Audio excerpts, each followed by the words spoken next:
10 ఏళ్లలో మీరు జాబ్స్ విషయంలో తీసుకోలేని శ్రద్ధ ఈరోజు తీసుకుంటున్నారు. కాబట్టే మా మీద ఈ రకమైన ఆరోపణలు చేస్తున్నారని చెప్పి మాట్లాడుతున్నారు. ఏడాదిలోపు 2 లక్షల ఉద్యోగాలు అన్నావు కదా, హ్మ్. దాని సంగతి చెప్పు ఫస్ట్. నువ్వు ఇచ్చిన ఉద్యోగాలు ఎన్ని? మా అంటే 10,000 కూడా ఇయ్యలే. నువ్వు వచ్చి మళ్ళీ బీఆర్ఎస్ మీద మాట్లాడడం ఏంది? బీఆర్ఎస్ పార్టీ 1,60,000 ఉద్యోగాలను నేరుగా ఇచ్చింది. 40,000 ఉద్యోగాలు అవి నియామక పత్రాలు మాత్రం ఇయ్యలే, అవి వచ్చి నువ్వు ఇచ్చినావు. పట్టుమని 10,000 నీ సొంతంగా ఇయ్యలే, నువ్వు వచ్చి ఈరోజు బీఆర్ఎస్ పార్టీ మీద మాట్లాడడం ఏందండి? హ్మ్. ఆ? రైట్. ఇప్పుడు కొంతమంది ఉంటారండి ఊర్లలో, ఎట్లుంటుందంటే తెలుసు నాకు చెప్పేది. ఊర్లలో ఎట్లుంటుందంటే ఎవడు పెళ్లి జరిగినా కూడా వాడొచ్చి భరత్లో డ్యాన్స్ చేస్తాడు. అవును. ఇప్పుడు అంటే ఇప్పుడు రేవంత్ రెడ్డి గారు కూడా వారి వ్యవహారం కూడా ఎక్కడ అట్లే ఉంది. ఏది జరిగినా కూడా అది అది నేనే. అది తన ద్వారానే జరిగిందని చూపించుకునే ప్రయత్నం. అట్లున్నది ఆయన వ్యవహారం. రైతు భరోసా విషయంలో నిజంగా అదే జరుగుతుందా?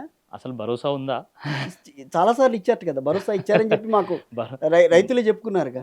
భరోసా కోల్పోయింది రైతులు. నేను ఎందుకు చెప్తున్నా అంటే కేసీఆర్ గారు ఉన్నప్పుడు ఒక నమ్మకం ఉండేదండి రైతులకి.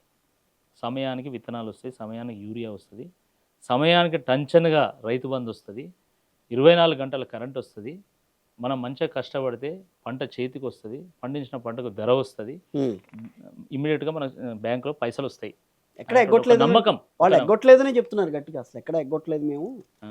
రైతు భరోసా విషయంలో ఎవరికి కూడా ఎటువంటి అన్యాయం చేయలేదనే చెప్తోంది ప్రభుత్వం ఇప్పటికీ కూడా. ఇదే విషయం పోయి ఊర్లలో చెప్పింది కాబట్టి పంచాయతీ ఎన్నికలకు ఆ తీర్పు వచ్చింది. హ్మ్. 3 ఏళ్ళు ప్రభుత్వం ఉండగా నువ్వు 50% సీట్లు సాధించలేదంటే అసలు నీ పాపులారిటీ ఏంది, నీ ప్రభుత్వం ఏంది అనేది తేలదా? ఇంకా అర్థం కావట్లేదా? ఇక అంతకంటే ఏముంటుంది? రుణమాఫీ బారానవంతు చేస్తే లేదా ఆటానవంతు చేస్తే మిగతా అవును. పావులవంతు ఆటానవంతు చేయకపోతుంది. హ్మ్.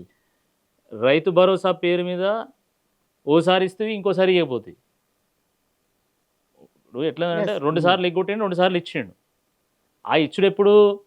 ఎన్నికల ముందు ఇస్తాడు. మళ్ళీ ఏమైనా ఓట్లు ఉంటే మళ్ళీ ఇస్తాడు, లేకపోతే ఇయ్యాడు. ఇప్పుడు ఇప్పుడు రావాల్సిన ఇప్పుడు ఎండాకాలం పంటకి హ్మ్. ఇప్పుడు రైతు బంధు రావాలి కదా ఇప్పటికి. రాలా. వాళ్ళు జనవరి ఎన్నో తారీఖు, ఇది 3వ తారీఖు. హ్మ్. మరి రైతు బంధు ఏది? ఎందుకు ఇయ్యలే అంటే ఓట్లు లేవు కదా. ఓట్లు ఉన్నప్పుడు ఇస్తాడు. రాష్ట్రం దివాళా తీసే పరిస్థితిలో ఉన్నప్పుడు ఇవన్నీ వీటి కేసీఆర్ గురించి గారేమో ఎక్కడ రైతు బంధు మాట్లాడతారా? ఇచ్చిండండి, ఆ. ఈయన ఎన్నికల బంధు ఇస్తున్నాడు. ఈయన వాస్తవం అది.